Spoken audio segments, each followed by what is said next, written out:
Assalamualaikum warahmatullahi wabarakatuh. Waalaikumsalam warahmatullahi wabarakatuh.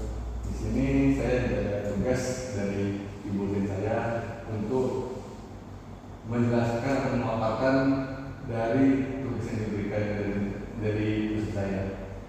Adapun menurut tugasnya, ilmu ekonomi merupakan salah satu bidang ilmu yang bisa diminati dalam masyarakat, dan pengertian ekonomi juga bisa dijabarkan sebagai berikut. Ilmu ekonomi atau disebut juga ilmu sosial yang mempelajari cara-cara perilaku manusia dalam memenuhi kebutuhan hidupnya yang tidak terbatas dengan sumber daya dan yang terbatas. Contoh yang kebutuhan terbatas seperti manusia sebagai makhluk ekonomi senantiasa tidak pernah merasa puas dalam memenuhi kebutuhannya, sedangkan sumber daya terbatas. Sumber daya yang tersedia di dalam sifatnya terbatas dan semakin lama akan habis. Jadi ilmu sosial lebih renewable dan fleksibel dan menguasai dengan komunitas di mana masyarakat itu tinggi dalam memenuhi kebutuhan hidupnya manusia. Berinteraksi itu berperilaku seperti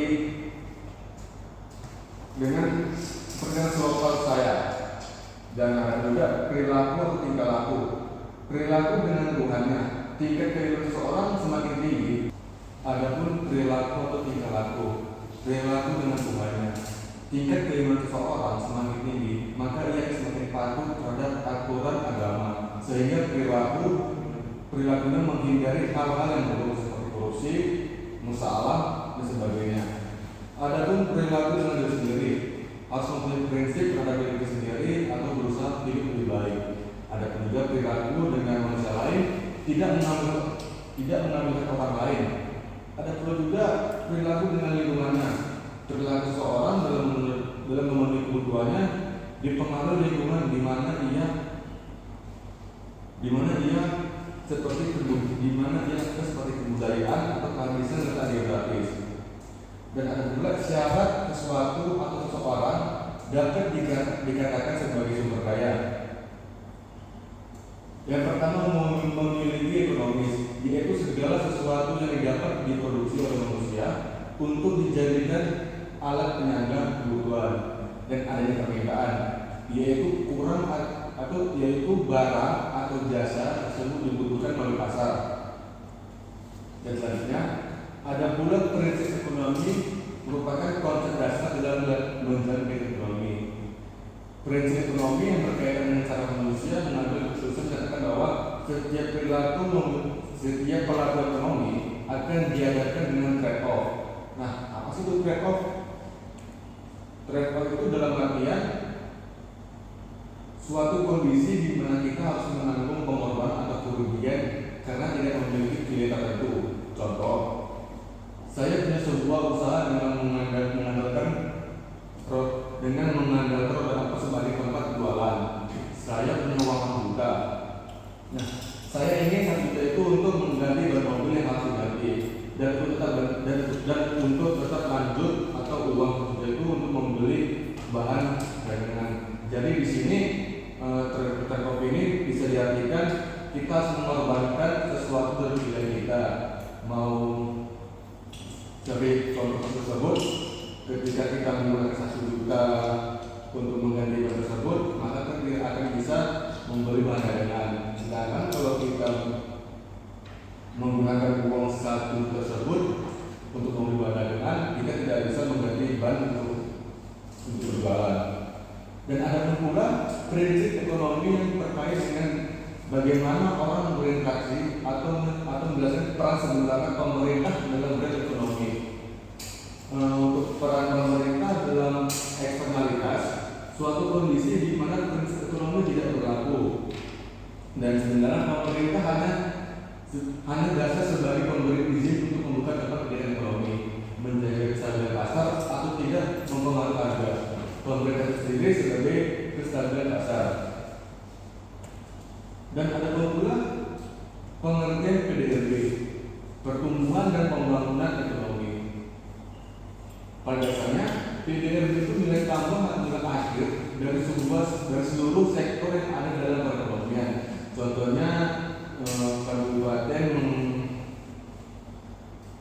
menghitung semua akumulasi dari pendapatan di kabupaten dan dijadikan suatu anggaran. Dan ada pula juga kemudian pertumbuhan ekonomi. Pertumbuhan ekonomi, peningkatan dalam kemampuan dari suatu perekonomian dalam memproduksi barang dan jasa. Sedangkan pembangunan ekonomi, suatu proses kenaikan pendapatan total dan pendapatan per kapita dengan perhitungan adanya pertumbuhan penduduk dan disertai dengan perubahan atau fundamental dalam struktur ekonomi suatu negara. Dan apa sih perbedaan pertumbuhan ekonomi dengan pembangunan ekonomi? Pertumbuhan ekonomi adalah suatu meningkatkan nilai GDP atau GDP. GDP itu seperti gross domestic product dan GDP gross domestic product tanpa memperhatikan dampaknya terhadap masyarakat. Sedangkan pembangunan ekonomi merupakan untuk meningkatkan GDP atau GDP serta perubahan kualitas masyarakat. Ada juga fondasi dasar pembangunan ekonomi suatu negara adalah kondisi sumber daya manusia dalam proses peningkatan ekonomi dikira setelah human resource dan human capital. Nah, apa sih human resource dan human capital ini? Human resource adalah orang yang suatu saat akan menjadi beban orang lain karena orang ini tidak mengupdate dirinya dan tetap mengikuti perkembangan zaman serta hanya terpaku pada suatu hal saja. Contohnya kita punya satu skill, tapi karena ada perkembangan zaman, skill kita ini tidak tergantikan, jadi dia hanya stuck di skill itu. Dan human capital adalah orang yang dianggap sebagai aset karena dirinya mampu mengupdate diri dengan mengikuti perkembangan zaman serta dia mampu dalam berbagai hal sehingga orang lain bergantung padanya. Contohnya seperti kayak seorang desainer tapi dia mampu menjadi content creator juga, seperti itu perkembangan zaman. Dan ada pun pula pengangguran dan inflasi merupakan permasalahan ekonomi di berbagai negara. Pengertian pengangguran dan inflasi ada pun pula sebagai berikut yang terpaparkan. Pengangguran adalah orang yang tidak mempunyai pekerjaan. Pengangguran ada dua jenis, yaitu pengangguran yang menganggur karena sudah mendapatkan harta warisan dan menganggur karena mungkin tidak mempunyai pekerjaan. Dan ada pun juga inflasi.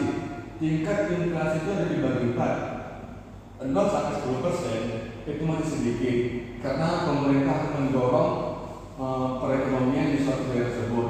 10 sampai 30% itu masih dalam kategori sedang, dan 300 sampai 100% itu sudah kategori tinggi. Dan pemerintah sudah bergerak, dan bila inflasi melebihi 100% atau hiperinflasi itu pemerintah seharusnya sudah melalui tindakan yang lebih lanjut.